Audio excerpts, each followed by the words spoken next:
Hey everybody, how's it going? Today we're going to be going over and showing you how to install the Roadmaster Diode Wiring Kit here on a 2020 Lincoln Nautilus. So what is a diode wiring kit and why do we need it? Well, it's actually pretty simple. It's going to be a required component for our flat tow setup. It's going to take the signals from the motorhome lights and transfer them over to the vehicle. Because in a lot of cases, the lights on our motorhome are not going to be visible because we have the vehicle blocking them. Therefore, we need a way to transmit the signals to let other motorists out on the road know what signals we're going to be making so we can arrive at our destination safe and sound without breaking any laws. So the Roadmaster Diode Wiring Kit certainly isn't the only option to transmit the signals from the motorhome to the towed vehicle. There are a couple different options on the market, but I really feel this one is the best. So another option you may be considering is magnetic tow lights, which simply mount to the roof of the vehicle with a magnetic base, and then you have to run a wire over the top of your vehicle into the motorhome. Now, these really aren't ideal for a permanent sort of installation or those who are going to be towing frequently because number one, we're going to be risking scratches to our painted surface of the vehicle there because we have the magnet physically attached to them. And we also have to worry about draping that wire over the roof and hood of our car, which isn't ideal by any means. Now, there's another option on the market as well, and that's going to be the bulb and socket kits. These actually require drilling into the taillight housing, which I'm really not a fan of at all because it just creates a chance for leaks down the line. Water can get in there and ruin our taillight circuits as well as our taillight bulbs.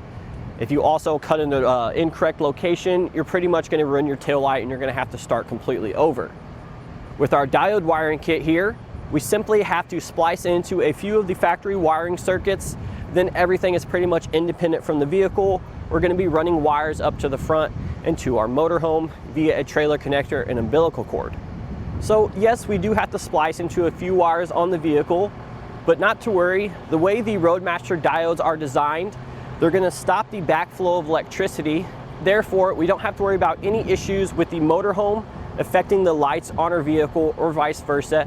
Everything is going to be separated out, so we don't have to worry about any damage to the opposing circuits.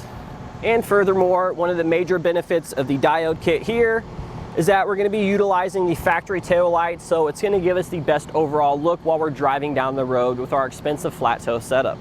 So if we come up to the front of our vehicle here, mounted somewhere on the front fascia or to the base plate kit, we're going to have a 6-way trailer connector that comes in our kit. Now, the reason that this uses a 6-way is we're going to be able to transfer all the basic signals such as the stop and turn signal as well as the running light circuits. But if needed, we're also going to be able to transfer a battery charge line circuit from the motorhome to our towed vehicle. This particular one doesn't require it. The battery actually gets disconnected, so we don't have to worry about that. But the option still is there if we need it.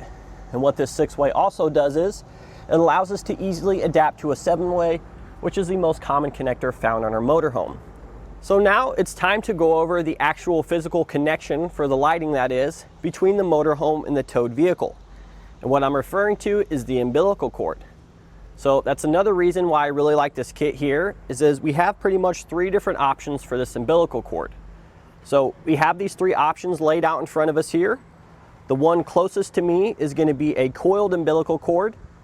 The one in the middle there is going to be a hybrid, therefore it is both coiled and straight. And then the one on the end there is going to be a straight umbilical cord. Now, it's pretty easy to choose between these umbilical cords. It's really going to come down to what tow bar we have. So say we have the Roadmaster Nighthawk tow bar.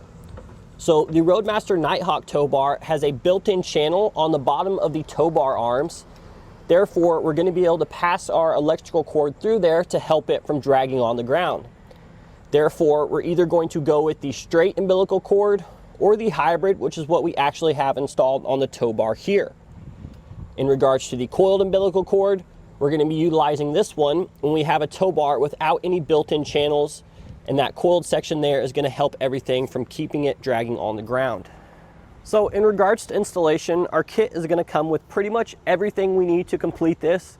But this vehicle is a little bit different in regards to how the taillight circuits work with the battery disconnected. Therefore, we will need 2 additional diodes, which we can give you the part number for now.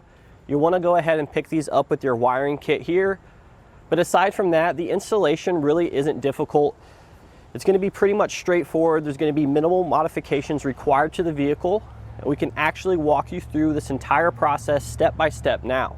So the first step of our installation here, we need to take the bonded 4-pole harness that comes in our kit here. We're going to be tying this off to the front of the vehicle to the base plate kit and then routing this to the rear. Now, as you can already tell here, we have our front bumper fascia off because we just installed the base plates. So if you guys are doing this all together like we are, I definitely recommend leaving the fascia off and then installing your wiring next, because it makes things a lot easier passing your wires between the bumper here and to the rear of the vehicle.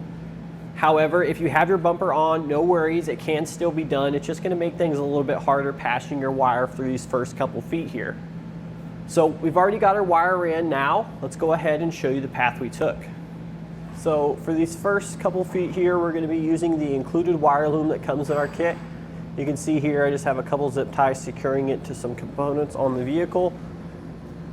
Then we're going to come up and over the radiator support bracket and up and over our metal subframe. And again, we just have some zip ties throughout securing it to some existing components. You can see here, I actually had to lower this panel here. You're going to get a couple screws holding it in place. We'll just simply remove those so we can lower this for now. And then we're just going to continue running our wire to the rear of the vehicle here. Come up and over the subframe here. Now we have it zip tied to some brake lines, and again, I just removed a couple screws to lower this panel. You can see our wire here. Now we're going to come up and around here. Again, a couple more zip ties. We're going to come over here. And then right about in this point here, you're going to have to go up and over the rear subframe assembly. So we're going to come all the way up over that. And you can see our wire coming out on the other side here. Again, another zip tie to hold it in place. Then we went up and over this side of the subframe here. There's going to be a loop on the other side we can use to run our wire through to help secure it. And then there's a couple of nuts up there. We can remove that to sort of just pull this panel down, and then we can sneak our wire through the end here. And then the next step would be to simply run it up into the taillight pocket. So I went ahead and removed the taillight assemblies for you. I would say 9 times out of 10 when we're installing these diodes, we actually locate them and splice into the circuits behind the taillights. But since I've already went ahead and removed these for you, I've come to the conclusion that there's just not enough space back there to hide our diodes. So what we're going to do is we're going to come back underneath the vehicle here. So you can see our bundle of wires here. Now normally you're not going to be able to see this without first removing a panel. So there's going to be a panel up in that area covering those wires. This is what it looks like. There's going to be a couple screws on the top and on the bottom, a few different sizes, but it's pretty easy to remove. And once we get that out, we will review the wires that we need to splice into. So if we follow this main grommet here coming from the underside of the body, we're going to have this wiring harness here. And if we identify this one, this is where it stops, and then it goes straight up to the taillight. So we know that's going to be the correct bundle of wires that we need to splice in to our circuits. So what you're going to have to do is, in order to expose the wire, there's going to be some electrical tape and some wire loom covering these wires. So just take your time, try to find the ends of the electrical tape, or you can cut them. Just be careful not to pierce the wires. But basically, we just need to expose this wiring harness here and then identify the 3 circuits we need to splice into. So the 3 circuits that we need to splice into, it's going to be the violet wire with the green stripe, and I'm just using some electrical tape to sort of distinguish those from the other once we find them.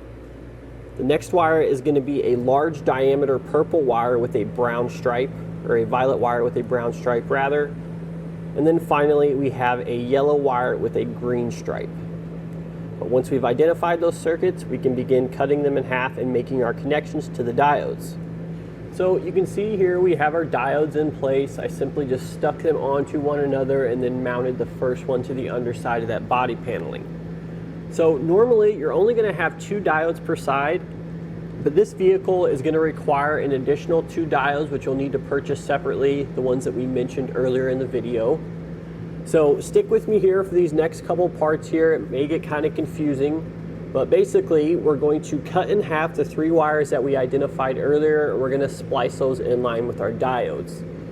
The single output side of our diode is going to go up towards the taillight. So that larger diameter purple wire with a brown stripe, we're going to be splicing a diode in between that, and then the other side of the in is going to splice in line with the running light diode. So, and then the other wire, or the other diode we're going to be installing is the yellow wire with the green stripe. That's going to be attached to the yellow wire coming from the bonded 4-pole that we routed to the rear here.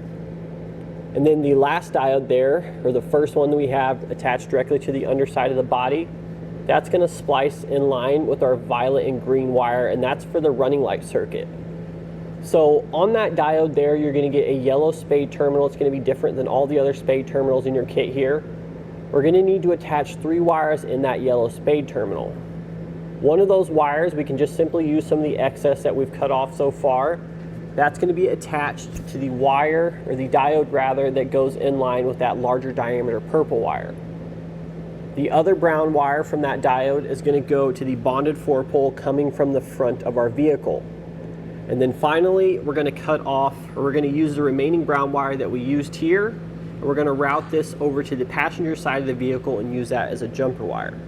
So we've got our wiring cleaned up a little bit here. We should have 3 wires left coming from the bonded 4-pole.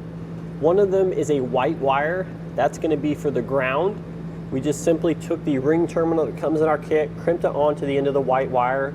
We had quite a bit of extra slack, so I just went ahead and cut that off. And then I used a self-tapping screw to secure that to some of the metal body there. So now finally, we're going to have 2 wires left, a green wire and then a brown wire. So the brown wire would have been the jumper wire that we attached to that diode over here. We're going to be routing the brown wire and the green wire over to the passenger side of the vehicle and make some connections over there. We'll go ahead and route that now, and then we'll show you the path we took. So you can see the factory bonded 4-pole, or not the factory, but the aftermarket 4-pole that we routed. And remember earlier, we had to take the green and the brown wire and route this over to the passenger side. So on this rear subframe assembly here, we're going to have a wiring harness. I'm just going to simply tie it onto that harness there to make things easier to get it to the other side. And then similar to how we did the other side, we're going to come up and over the subframe. There's going to be a hole on the outside flange here, and then I have our wires dangling here. The next thing we're going to do is, similar to how we remove the panel on the other side, we're going to remove that panel there, and then we're going to remove the wire loom and the electrical tape here, exposing our wires. And then we'll go ahead and make our connections to our diodes. Now, the only difference really on this side is our running light wire is going to be a white wire with an orange stripe. And we're obviously not going to have that jumper wire for the running light diode. We'll just have the jumper running between the 2 diodes, but there'll only be 2 wires going into that. So this is what our diodes look like over here on the passenger side.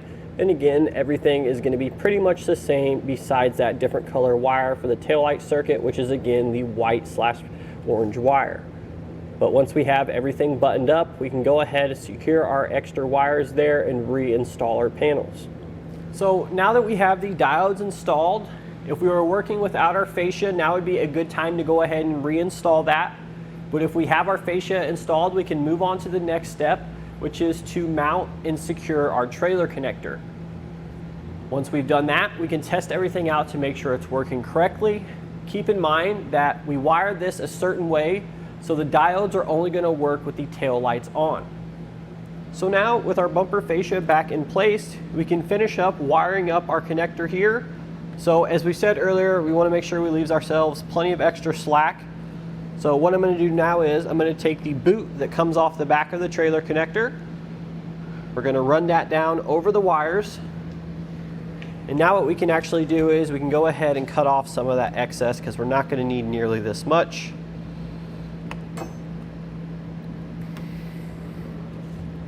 And now we're going to strip each of these wires, spread them apart here, strip about 1/4 of the jacket off. So now that we have each of our wires ready, we're going to take our trailer connector here and a small Phillips head screwdriver. So on the back, you're going to see these circuits all labeled with 2 letters. So GD is going to be ground. Undo that one. And we'll attach our white wire, because our white wire is for the ground. And then we'll just complete those circuits and so on. TM is going to be for the tail lights, RT right turn, and LT left turn.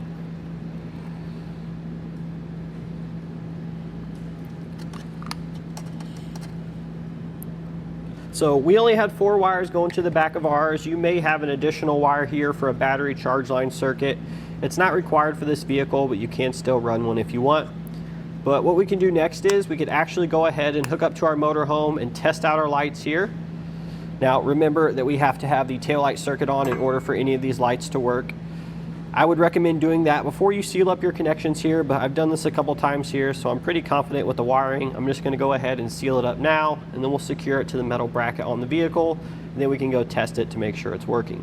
So we got some silicone there sealing up all our connections. Now we'll just simply replace our boot here. Now we do carry the silicone needed for this. If you go to any local auto parts store, get some RTV gasket maker, that'll work as well. It's not necessarily required, but we do see a lot of issues coming back when that's not done because water gets in there and it can corrode the circuits. So I do recommend taking the extra time and sealing up those connections. But now we'll just simply attach it to the 2 metal prongs there coming from our base plate kit here. These steps may vary depending on what base plate kit you're running.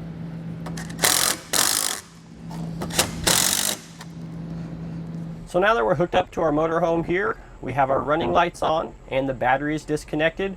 We can go ahead and test out all of our circuits here. We have the brakes, left turn, and then right turn. So there we go. Now we know everything's hooked up and working correctly. And that's going to do it today for our look and installation of the Roadmaster Diode Wiring Kit here on a 2020 Lincoln Nautilus.